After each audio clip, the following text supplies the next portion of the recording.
Yan, magandang araw mga sir, at meron tayong customer, Fury 125 sir, no? Nagpa-install si sir ng digital speedometer. Yan, ito yung kanyang speedometer. At i-testing natin yung kanyang ilaw. Yun, no? Tapos yung kanyang signal light.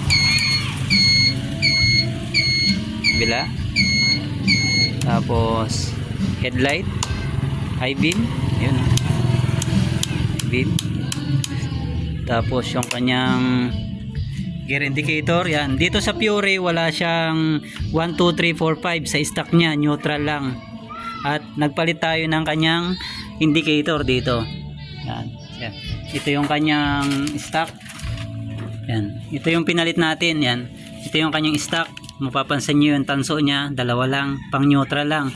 Itong pinalitan natin, bali 5 tanso, 1, 2, 3, 4 at saka neutral. At yung kasya dito sa kanyang indicator, yung pang ano sir, Aura 125 Kawasaki rin. Yan, plug and play lang mga sir. Tapos syempre nag DIY tayo ng socket niya para plug and play, para mapagana yung 1, 2, 3, 4, 5. Ay, 1, 2, 3, 4 lang pala. Yan, naka neutral 1. Yan, makikita nyo mga sir dito, 1, 2,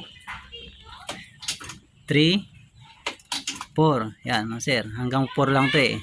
Tapos 3, 2, 1. Tapos syempre start natin para yung kanyang RPM.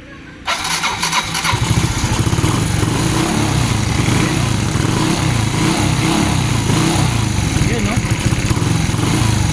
Syempre meron siyang ano yan, dito sa kanyang battery. Yan, may nakalagay dyan na engine. Yan, hindi na siya umilaw kasi na-tap nating wire. Kung lobat yung battery, magsasign niya na lobat na yung battery, magre-red.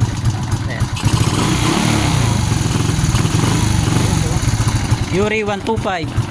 Yun, salamat. Ayun, nag-iiba-iba palang ilaw nito. Dito ba yung, yan, no, nag-iiba-iba yung ilaw niya. Mamili na lang kayo kung anong gusto yung ilaw. Yun. Tapos yung oras, isisit na lang ni sir yung oras. Pag-aaralan pa ni sir paano isit yung oras. Yun mga sir, at maraming salamat sa mga gustong magpa-install. Yan, PM nyo lamang po ako. Yan, hindi natin alam kung saan in-order ni sir itong digital. Yan, ilalagay ko na lang sa ano natin yung kung saan nabibili. Yan, sa mga gustong magpa-install. Yan, salamat kay sir at dumayo siya dito sa atin.